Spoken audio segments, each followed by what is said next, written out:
Tenemos mucho que celebrar cada día.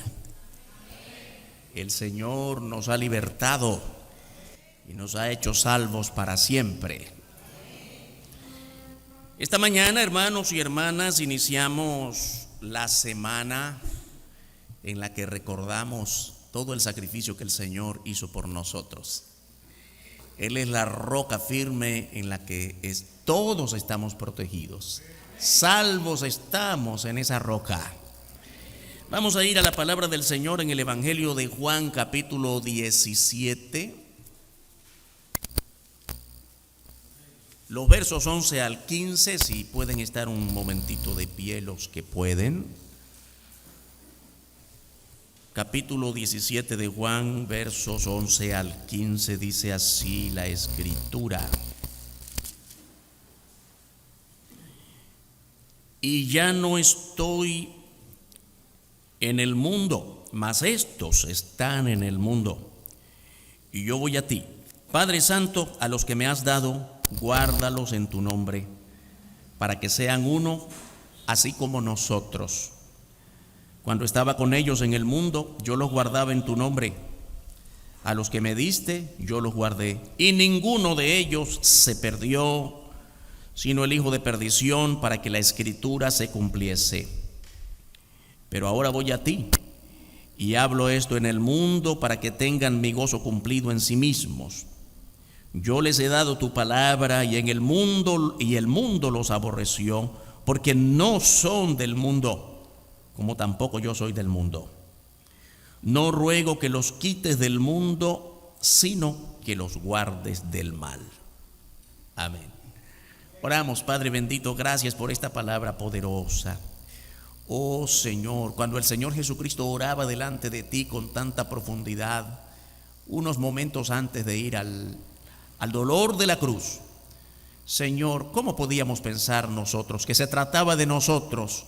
Estamos en el mundo, pero no somos del mundo. Y en medio de tanto peligro, de tantos desafíos, queremos que tu Espíritu Santo nos guíe para responder adecuadamente a estos desafíos del mundo en este tiempo. Gracias por aquella oración maravillosa de tu Hijo, el Señor Jesucristo, por sus discípulos y consecuentemente por nosotros. Te rogamos que esta palabra venga a nosotros con toda sencillez, con toda claridad, que la podamos entender, apreciar y poner en práctica cada día. En el nombre poderoso y bendito del Señor Jesucristo. Amén. Pueden sentarse, hermanos y hermanas. Antes del momento cumbre de ir a la cruz, antes de que fuese apresado para empezar a ser torturado allí en el huerto del Getsemaní donde estaba orando, el Señor Jesús oró reconociendo a los que son suyos.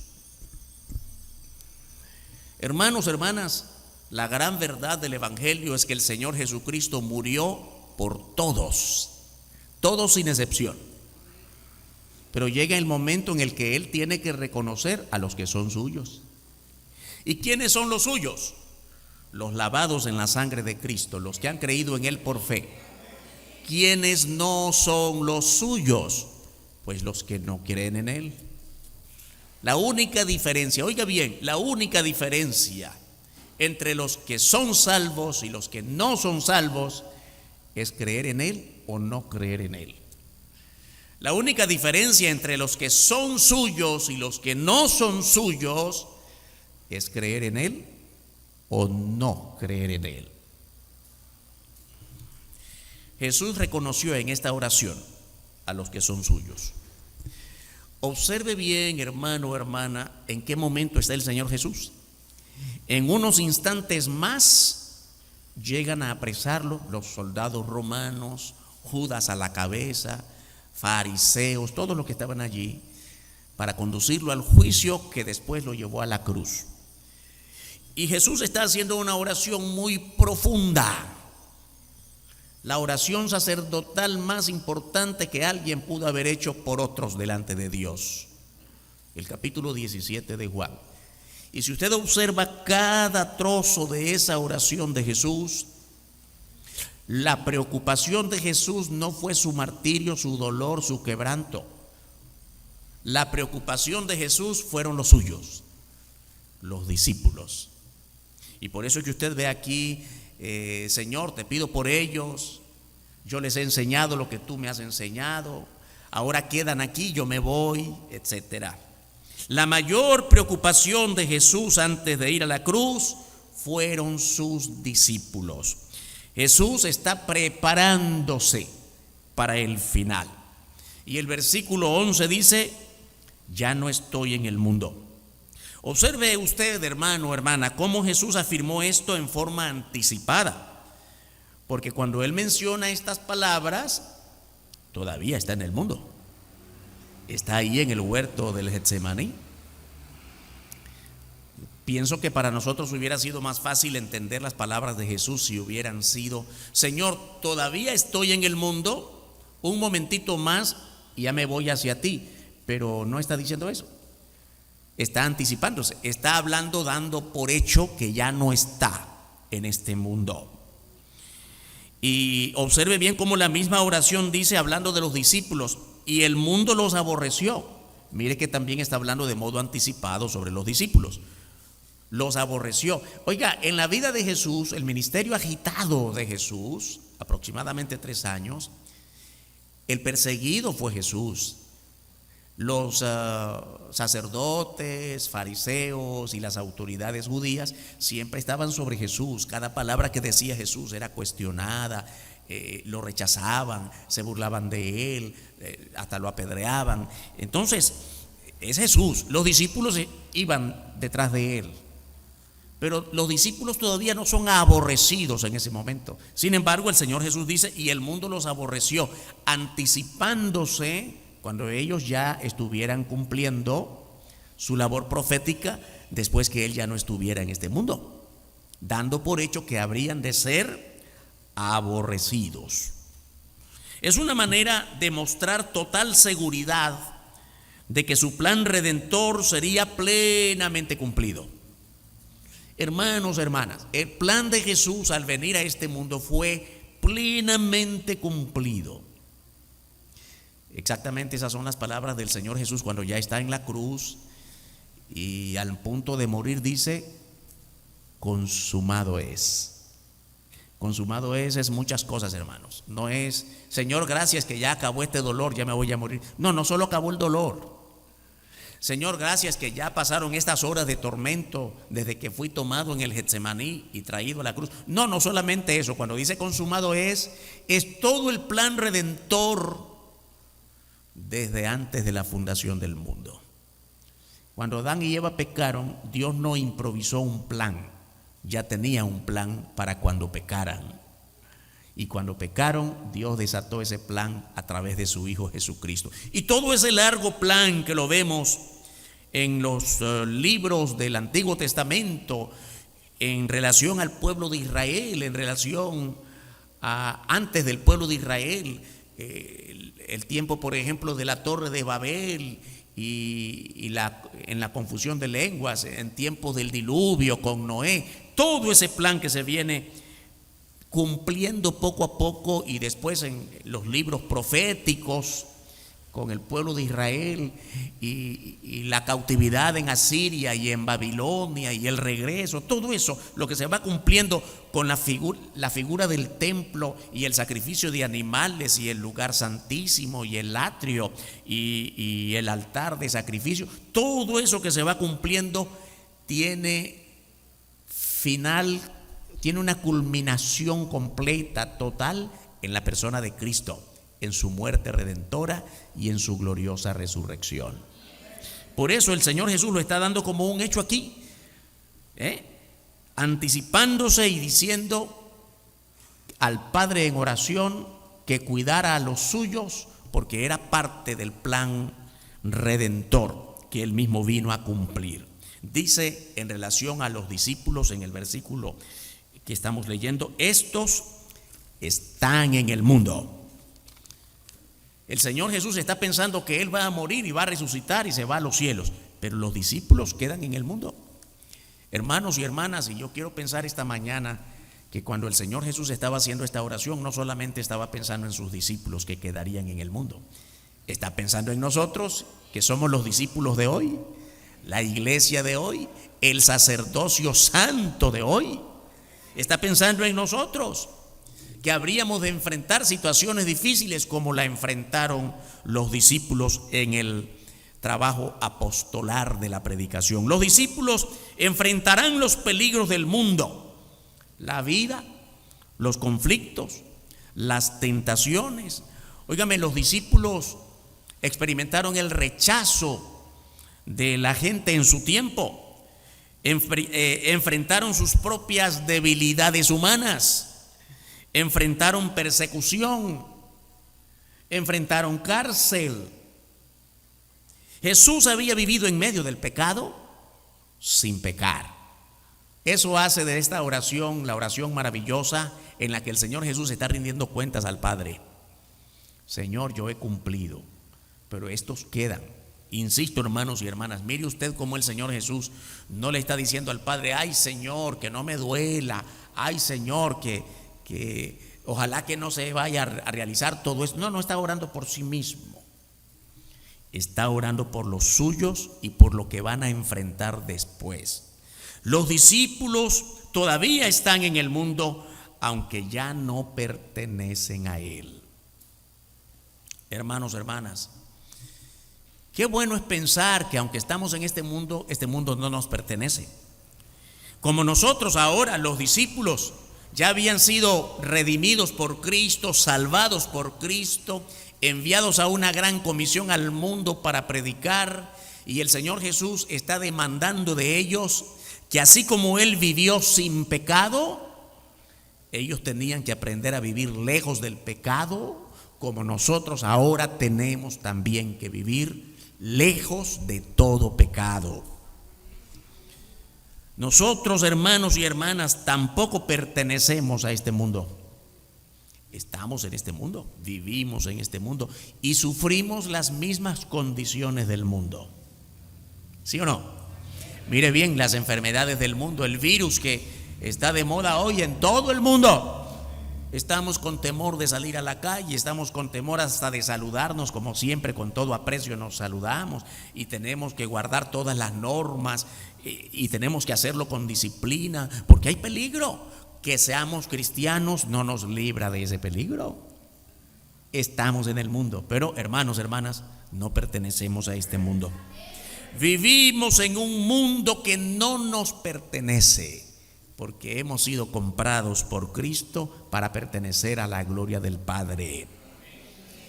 La petición de Jesús es que el Padre los guarde en medio de las situaciones del mundo. La petición de Jesús no es que no haya problemas, es que nos guarde en medio de los problemas.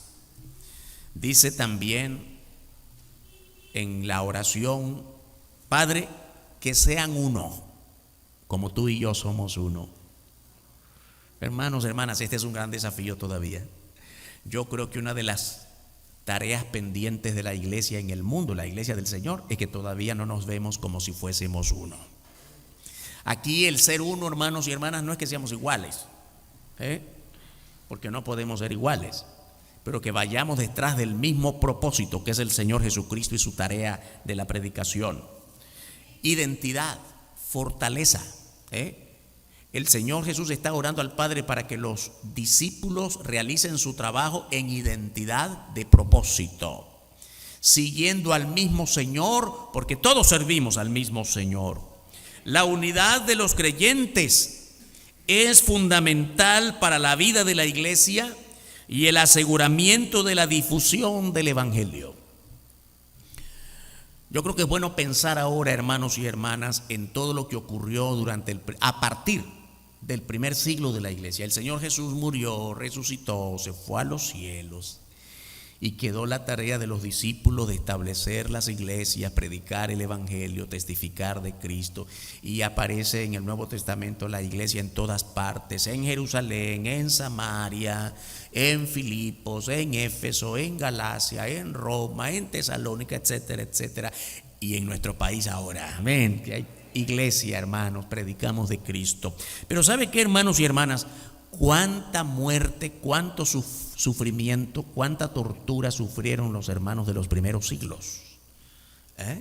Usted lee la historia, eso ya no está en la Biblia, porque la Biblia cierra el relato histórico de la iglesia hasta aproximadamente el año 100, primer siglo de la iglesia, año 99, año 100, ahí cerró la historia. De allí para acá es la historia secular, no la historia bíblica.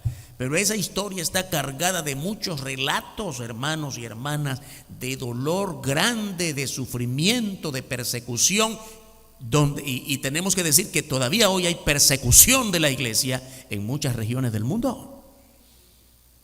Así que por eso es que estaba hablando el Señor Jesucristo en oración con el Padre. Óigame, ¿sabe cómo es posible, entre otras cosas, sabe cómo el Señor, nuestro Dios poderoso, ha hecho posible que la iglesia todavía sobreviva en medio de tanta persecución? La unidad del mensaje de su pueblo, aunque ha habido también mucha discordia, mucha división en la iglesia del Señor. Pero la unidad de los creyentes, la unidad de la iglesia local, la unidad en el propósito de predicar el evangelio es lo que ha hecho, una de las cosas que Dios ha permitido, a través de las cuales Dios ha permitido que la iglesia todavía siga adelante el día de hoy. La unidad de los creyentes, hermanos, es fundamental para que continúe la tarea de predicar el evangelio y que todavía haya iglesia en este mundo. La unidad no es igualdad. Ser unidos en Cristo no es que seamos iguales. Tenemos muchas cosas que nos hacen diferentes porque somos individuos distintos. Distintos gustos, distintos horarios en nuestra manera de usar el tiempo, distintos modos de usar nuestros recursos, distintas maneras de hacer amistades, con unos más, con otros menos. Así que unidad no es igualdad, pero es claridad de visión y de meta en el evangelio. Claridad en la visión, hacia dónde vamos. Unos predican del Cristo de un modo en las casas, otros en los templos, otros en el mercado, otros a través de los medios de comunicación, pero en lo que nos hace estar unidos es que predicamos al mismo Cristo. Es claridad en la visión y meta, y respeto a las diversas formas de desarrollar nuestros talentos y habilidades para Cristo. También debemos pensar en esto, hermanos y hermanas. Aquí mismo estamos en la misma iglesia, venimos en los mismos horarios, cantamos los mismos cantos, pero cada quien sirve al Señor de distinto modo, porque tenemos distintas habilidades. No todos tenemos las mismas habilidades para servir al Señor. Así que en este caminar de la unidad en Cristo tenemos que reconocer lo que cada uno hace, pero sin competir. Lamentablemente, hermanos y hermanas, toda la historia de la iglesia, ¿sabe por qué hay muchas divisiones en la iglesia de Cristo en toda la historia? Precisamente porque nos da por competir. Te invito a mi iglesia porque es la mejor del barrio. Tenemos el mejor sistema, tenemos el mejor horario, tenemos el mejor programa, y empezamos a competir. No, hermanos. Hay una cosa que debemos incluir en nuestras oraciones diarias. Señor, permítenos hacer tu voluntad sin necesidad de competir unos, no tanto unos con otros, es unos contra otros. Y de eso debemos alejarnos. Dios tiene un lugar para cada uno. Por eso nos habilitó de diferentes talentos, capacidades, dones. No todos tenemos que hacer lo mismo, pero nos conducimos sobre el mismo plan de Dios en este mundo. Dios ha dotado a cada uno de distintos dones y habilidades para que sirvamos del mismo modo en la gran obra de la evangelización del mundo. En esta oración del Señor Jesucristo, en el capítulo 17 de Juan, también está de fondo que el Señor Jesucristo está manifestando a los creyentes, a los discípulos, que el único refugio en este mundo es Dios. Y qué bueno, hermanos y hermanas, que ese mensaje es de actualidad para este momento preciso del mundo. El único refugio es Dios. Yo creo que siempre tenemos que orar, lo hemos enfatizado mucho en estos últimos días, tenemos que orar por las autoridades de todo el mundo. Tenemos que orar por los que a través de la ciencia quieren dar respuesta a las dificultades de las enfermedades, de los virus y de cualquier otra cosa. Sí, ojalá que Dios dé sabiduría suficiente. ¿Sabe cuál es el problema cuando descubran una vacuna para todos los males que estamos enfrentando? Que el hombre venga a decir, si no ha sido por nosotros, por nuestros recursos, porque nosotros somos sabios, no necesitamos de Dios. Ay, hermanos, por eso estamos como estamos. Porque cuando nosotros logramos algo que valga la pena, hacemos a Dios a un lado y lo menospreciamos. ¿De dónde viene la sabiduría de cualquier individuo? ¿De dónde vienen los recursos si solo Dios es creador y hacedor? Por eso, hermanos y hermanas, es que necesitamos decir al mundo que en medio de estas situaciones de angustia, de desesperación, de falta de respuesta en lo humano, solo Dios es el refugio. Por eso es que el Señor Jesús está orando al Padre acerca de guardar a los discípulos en su nombre. Yo los guardaba en tu nombre, dice el versículo 12. Yo quiero otra vez que usted observe la manera en que el Señor Jesús está orando como en tiempo pasado. Todavía está con ellos, todavía los está guardando, pero Él está hablando de pasado, como que ya es un hecho, porque está dando por consumada su obra perfecta en la cruz. Yo los guardaba en tu nombre, porque no hay otro nombre, hermanos y hermanas. El primer mandamiento en Éxodo capítulo 20, versículo 3 nos lo recuerda la Escritura. No tendrás dioses ajenos delante de mí.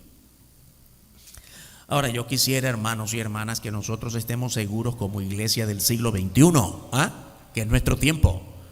¿De verdad no hay en nuestra vida otros dioses ajenos? Yo creo que es una tarea para evaluar. El mundo nuestro en este tiempo preciso está enfrentando, padeciendo, sufriendo las situaciones propias de esta pandemia. Y por eso, hermanos y hermanas, es que tenemos que preguntarnos, ¿Dios está permitiendo todo esto para que nos evaluemos nosotros como iglesia acerca de qué hemos hecho o qué no hemos hecho frente al mundo de hoy? Porque el mundo abunda en dioses ajenos. Y cuando hablamos de dioses ajenos, no solamente estamos hablando de los dioses en el marco de la religiosidad pagana. El santo, la santa, la virgen, el Dios de aquí, el Dios de allá. No solamente esa forma de idolatría o de dioses ajenos. Para mucha gente, incluyendo en nuestras iglesias, para mucha gente, incluso cristianos, el trabajo es un Dios, es una religión. No tengo tiempo para Dios porque mi Dios es el trabajo. O tal vez alguna figura de este mundo, en lo político, en lo religioso, en lo deportivo, hay sus dioses. Hay sus sistemas que no necesariamente son religiosos, que ocupan el lugar de Dios en nuestro corazón. Son dioses ajenos. Y por eso tenemos que recordar este primer mandamiento, que es el más importante de toda la Escritura. No tendrás dioses ajenos delante de mí.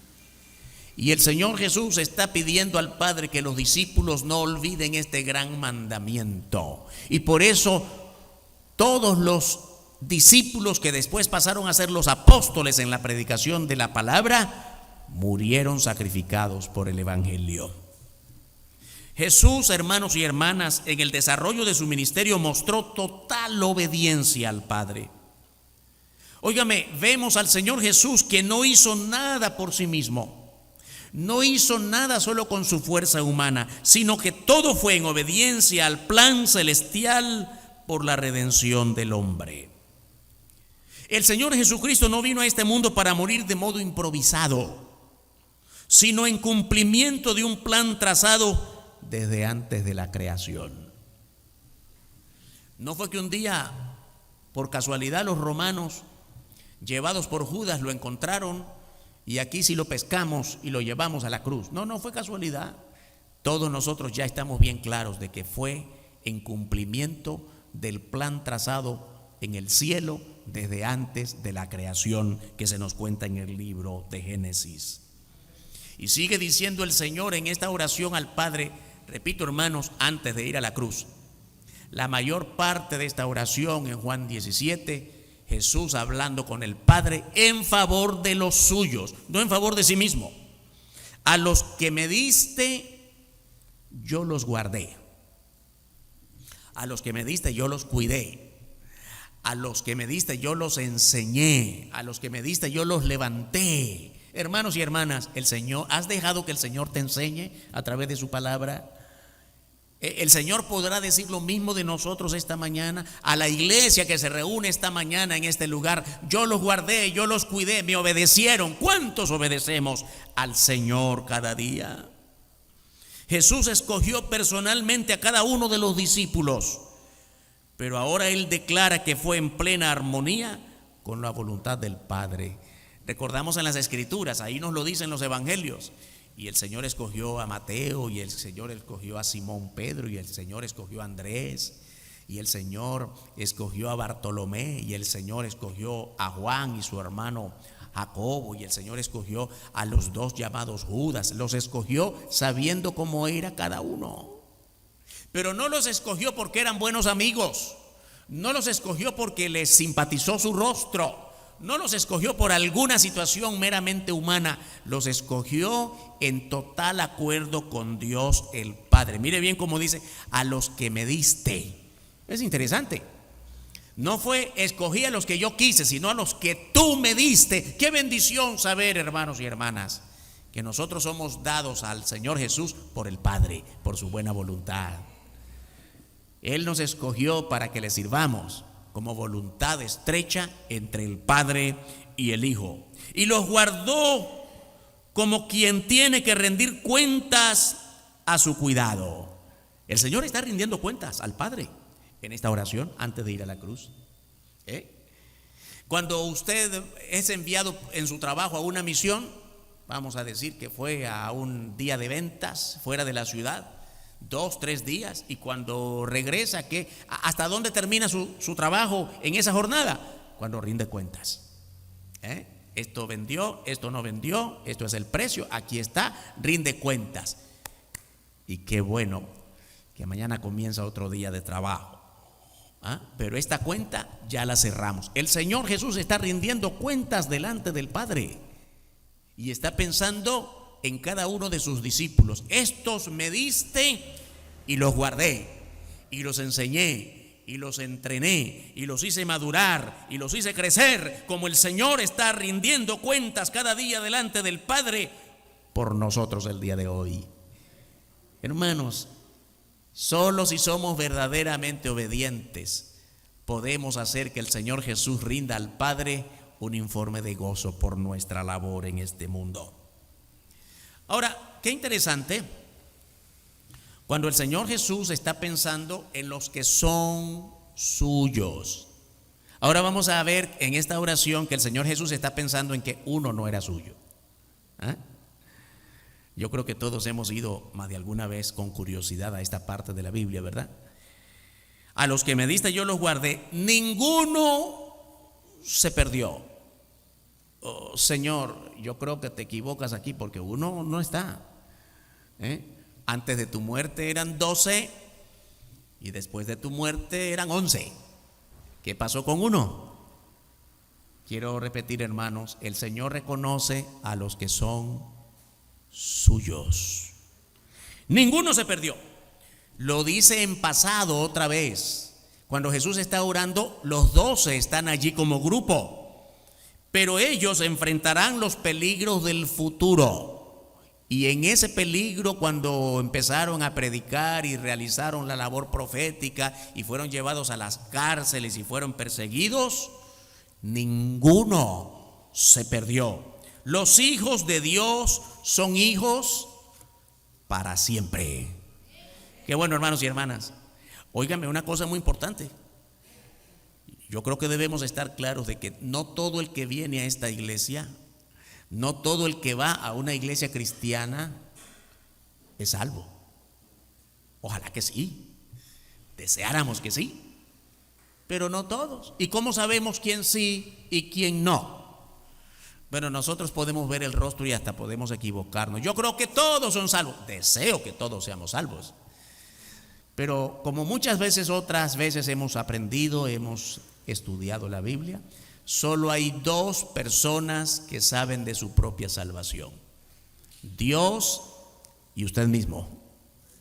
Tenemos que mostrar verdadera certeza, convicción de que somos salvos. Y yo creo que nadie tiene que preguntar: hermano, ¿qué dice usted? ¿Usted cree que yo soy salvo? ¿Usted no lo sabe? Si usted no sabe si es salvo o no, ¿cómo lo va a saber el otro?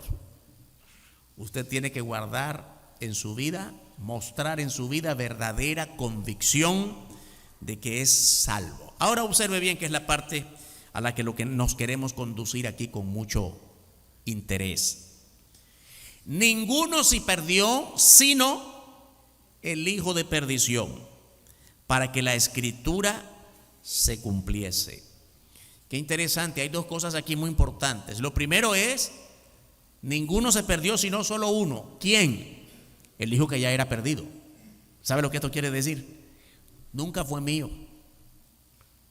Eran 12, pero yo sabía y escogí uno que yo sabía que no era mío para que se cumpliera la escritura. Este es el segundo aspecto en este interesante versículo.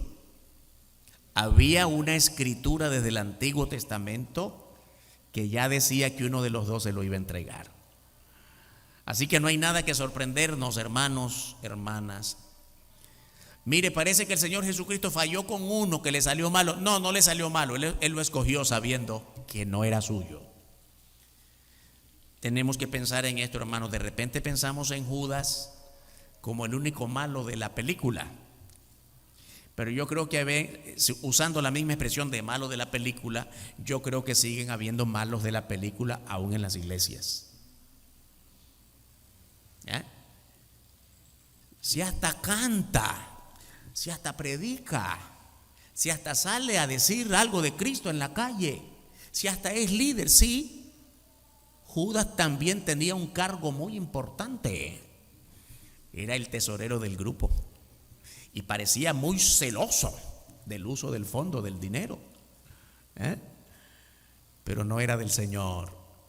Hermanos, hermanas, yo quiero insistir esta mañana que no porque vengamos aquí estamos dando por hecho que todos somos salvos en Cristo, y que solo usted tiene la responsabilidad de mostrar esa convicción, seguridad de que usted es salvo, es salva en Cristo.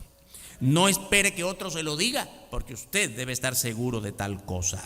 Solo el hijo de perdición se perdió porque nunca fue suyo, aunque andaba con ellos, aunque parecía de ellos, aunque hablaba con ellos como ellos, aunque vestía como ellos, su corazón no era de ellos. Dios, hermanos y hermanas, es soberano y Él tiene todo bajo su control. Conoce quién anda en sus caminos y quién no. Esta mañana debemos salir de este lugar con la plena seguridad de que Dios nos conoce a todos. No hay nada oculto en nuestra vida que le podamos tapar a sus ojos. No hay nadie que pueda creerse tan valiente y tan astuto que pueda engañar a Dios. Sí podemos engañarnos unos a otros, fácilmente. Nos podemos engañar. Fácilmente caemos en las mentiras de otros o fácilmente podemos engañar a otros. Pero que nadie ose ni por un momento pensar que puede engañar a Dios, porque Él nos conoce a todos. Observe bien la gran lección que nos dice la palabra en el libro de Job, capítulo 41, en el versículo 11. Aquí hay un versículo muy poderoso. Dice Job 41:11: Dios dijo a Job: ¿quién me ha dado a mí primero para que yo restituya?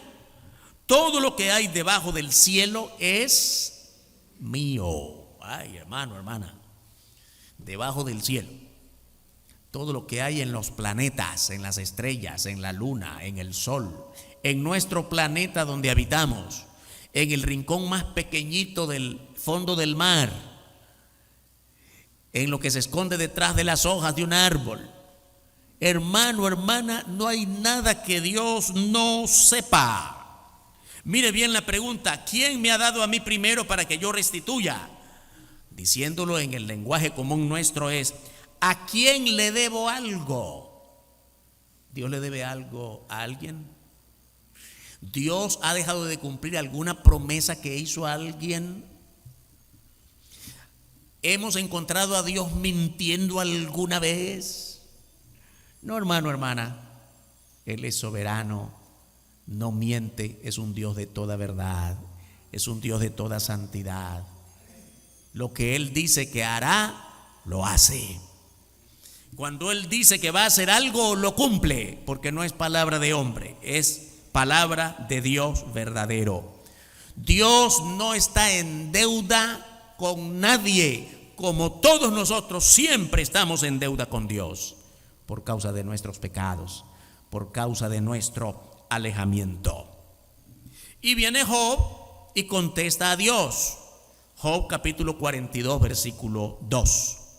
Dice Job: yo conozco que todo lo puedes y que no hay pensamiento que se esconda de ti.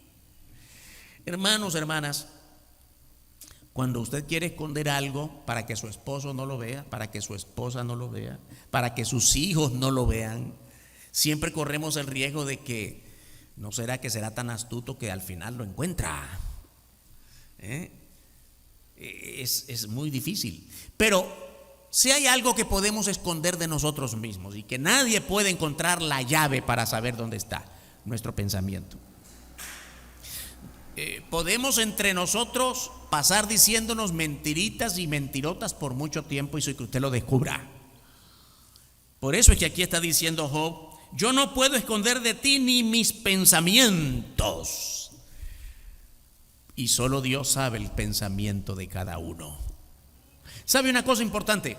Aun cuando yo estoy seguro de lo que pienso, cuando me equivoco, aún no estoy seguro de haberme equivocado.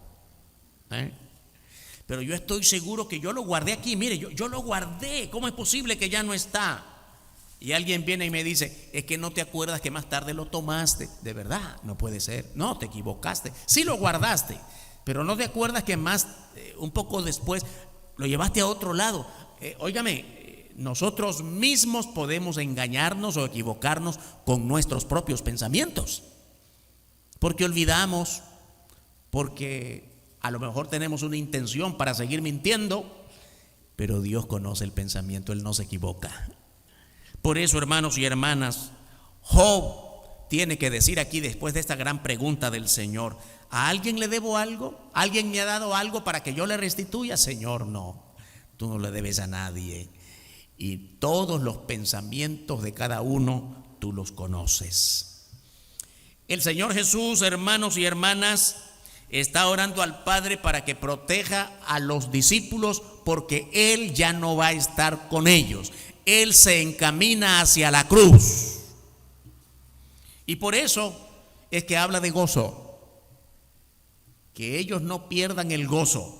La protección de Dios para nosotros incluye el gozo. Ahora vamos a hablar un poco del gozo. Es importante porque confundimos muy frecuentemente el gozo con alegría, que no es lo mismo.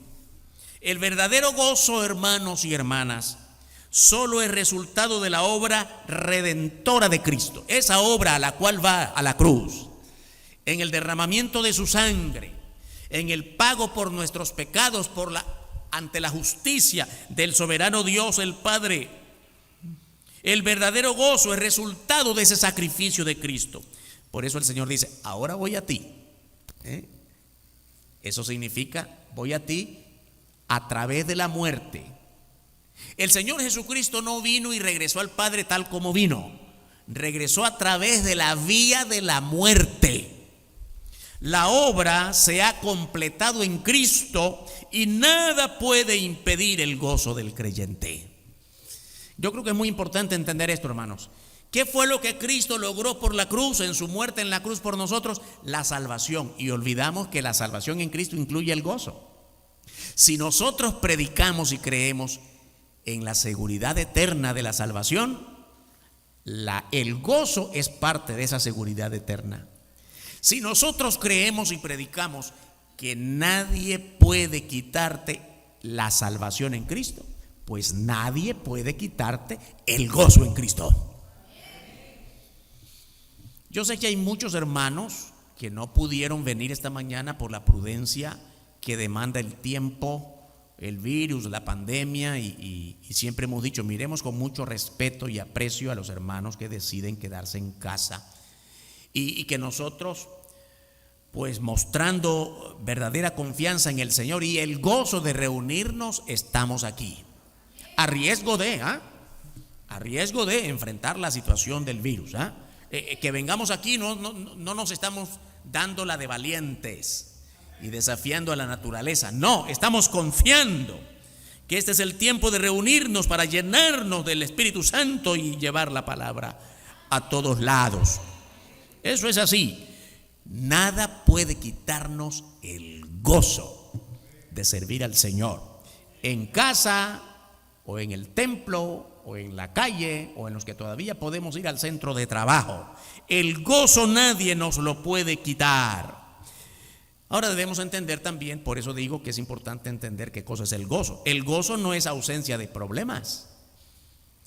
El gozo es seguridad de la protección de Dios aun cuando hay problemas. Él nos da fuerzas en nuestras batallas, porque tenemos batallas todos los días. El cristiano no huye de los problemas, los enfrenta refugiándose en Cristo. Es bueno saber esto, hermanos y hermanas, que nos convirtamos al cristianismo, que seamos cristianos por la salvación en Cristo, no quiere decir que estamos exentos de problemas, o que ya no vamos a pagar los recibos del agua y la luz, o que ya nunca más nos va a dar resfrío, o que cualquier enfermedad crónica se va a curar inmediatamente. No, los problemas siguen, el mundo es el mismo y vivimos en este mundo. Estamos en el mundo, que es una de las expresiones del Señor Jesús en esta oración en favor de sus discípulos. Así que no es que no haya problemas. El gozo para el cristiano es una forma de vida, no es un estado de ánimo, como sí lo es la alegría. Estoy alegre porque me acaban de dar una buena noticia, pero 1 o 2 horas después me revierten esa información que era una falsedad y ya me volví triste.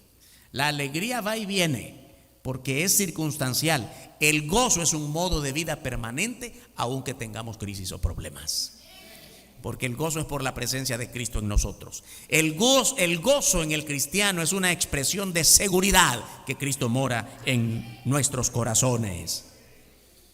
Dice el verso 14 en la continuación de esta oración de Jesús en el Juan 17: yo les he dado tu palabra. Hermano, hermana, cuando alguien nos aprecia mucho y nos quiere dar un regalo y nos aprecia de verdad, seguramente que busca lo mejor, no lo más caro, pero aunque sea algo sencillo, que sea con amor, con aprecio, y aunque sea un chocolate, lo envuelve muy bien, con rosas y flores, porque quiere probar, quiere mostrar aprecio y cariño. Ese cariño y ese aprecio es lo más grande que puede ofrecer a un ser querido. Y por eso mire bien lo más grande que el Señor Jesús destaca para darnos. ¿Qué es lo que nos da? Yo les he dado tu palabra. Ahora podemos apreciar, a partir de ahora podemos apreciar todo lo que vale la palabra, hermanos y hermanas. La palabra del Señor es lo más grande que Él nos ha dado después de su salvación por su muerte en la cruz. La palabra de Dios es la garantía de nuestro gozo y nuestro crecimiento. No podemos crecer desprovistos de la palabra. No podemos crecer y madurar en la fe haciendo a un lado la palabra. No podemos crecer leyendo la Biblia solamente cuando venimos al culto. Tenemos que dar tiempo a la palabra y a la oración para entender la palabra en todo instante, todos los días. La Biblia constituye la comunicación directa de la palabra que nos viene del Padre a través del Señor Jesucristo. Dice la oración del Señor: y el mundo los aborreció, porque no son del mundo, como tampoco yo soy del mundo. Hermanos, hermanas, no somos del mundo. Estamos aquí, vivimos aquí, hacemos muchas cosas, hacemos nuestra vida aquí, pero ya no pertenecemos a este mundo. Yo creo que debemos entender esto en el sentido, no como muchos lo entienden, de que esto nos separa del mundo, del vecino, de los amigos. No, que no somos del mundo en cuanto a que ya no cometemos o no hacemos pecado, ya no vivimos para el pecado. Vivimos para servir al Señor. Y en este servicio al Señor, nuestra vida tiene que ser diferente al mundo. Por eso es que este mundo ya no nos pertenece o no pertenecemos al mundo. No podemos esperar que el mundo nos aplauda. Más bien nos critican, ¿no? Estos evangélicos siempre están hablando de sus cosas y creen que son lo mejor del mundo. Como es un mundo de pecado, lo normal es que la palabra de santidad sea rechazada.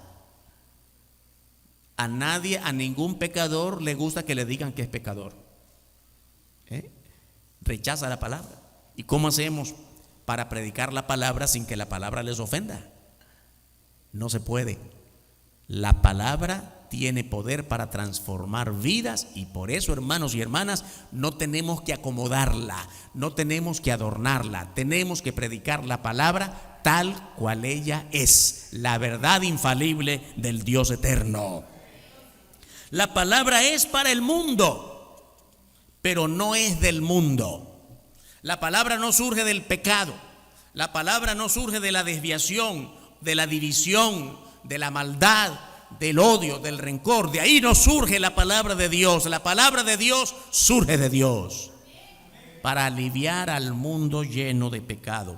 La palabra es para el mundo, pero no del mundo, como tampoco nosotros somos del mundo.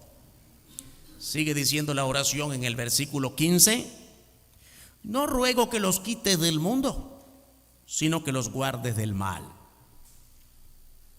Yo creo que muchos creyentes, cuando se convierten a Cristo en medio de problemas, ¿verdad?, están a punto de divorciarse, odian al vecino o al hermano, le deben a todo el mundo, están enfermos. ¿Qué clase de crisis, verdad? Y cuando aceptan a Cristo: ay, ya soy salvo, Señor, llévame de aquí de una vez, que no quiero estar en el mundo. El Señor te dice: no te llevo, porque esa no es la gracia. Si todo el que recibe a Cristo se va al cielo, ¿y quién va a predicar en el mundo? Tenemos que ser luz en medio de este mundo de tinieblas. Por esa razón es que el Señor Jesús está diciendo al Padre por sus discípulos: yo no te pido que los quites del mundo, sino que en medio del mundo los guardes del mal. ¿Y dónde está el mal? El mundo está lleno de mal.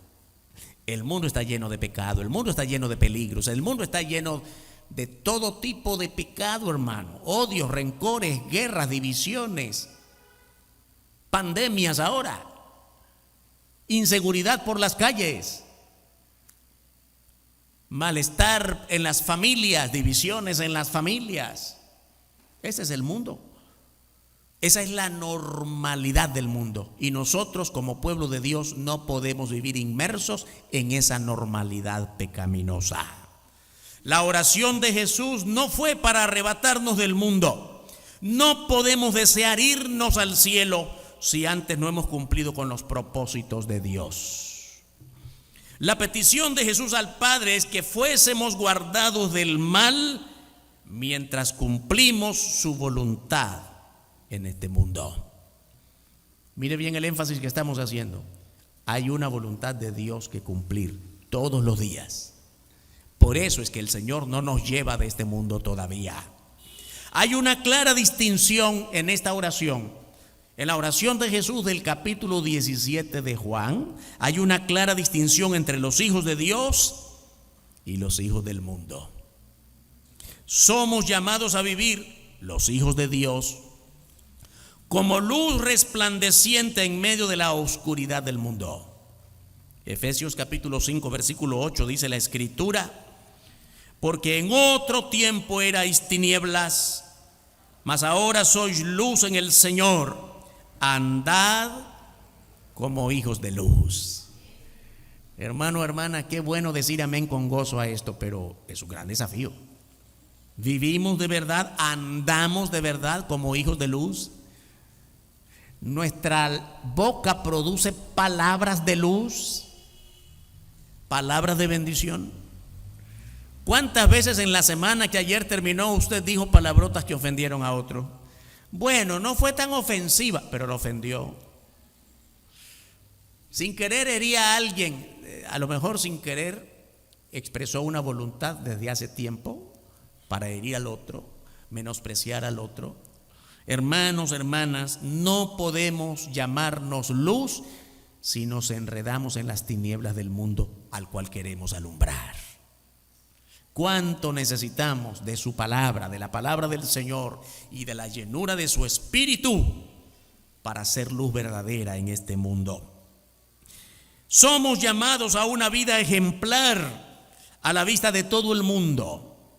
Filipenses capítulo 2 verso 15 dice la Escritura: para que seáis irreprensibles y sencillos, hijos de Dios sin mancha en medio de una generación maligna y perversa, en medio de la cual resplandecéis como luminares en el mundo.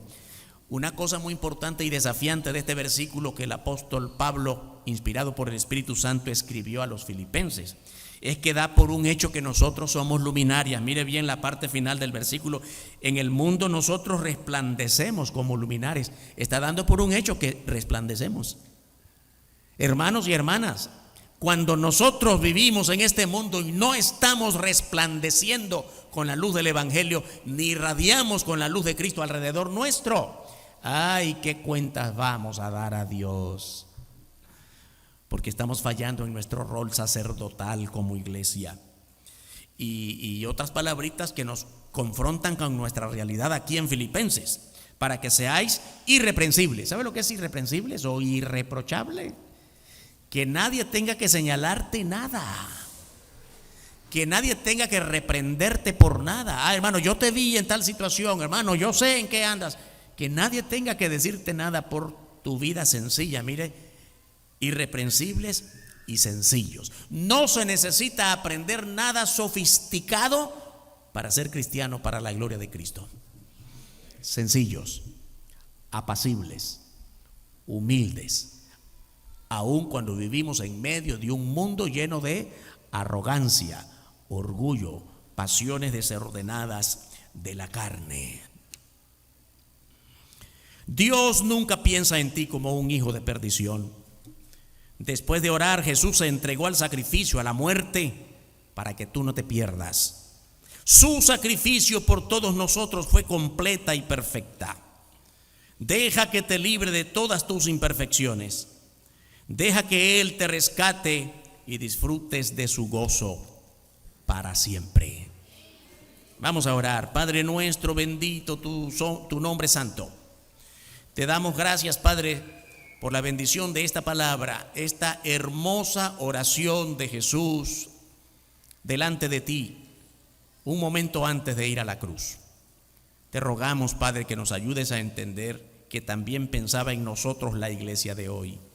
Luminares en este mundo de tinieblas, en medio del mundo al cual ya no pertenecemos. Ayúdanos a entenderlo cada día, Padre, a apartarnos cada día por completo de toda forma de pecado para poder ser luminarias en este mundo de pecado, para vivir, Dios, irradiando tu luz, conociendo más, viviendo más tu palabra, y que toda nuestra vida dé gloria y honra a tu nombre. Oramos en el nombre eterno, bendito, santo de tu Hijo, nuestro Señor y Salvador Jesucristo. Amén. Que Dios nos bendiga, hermanos y hermanas.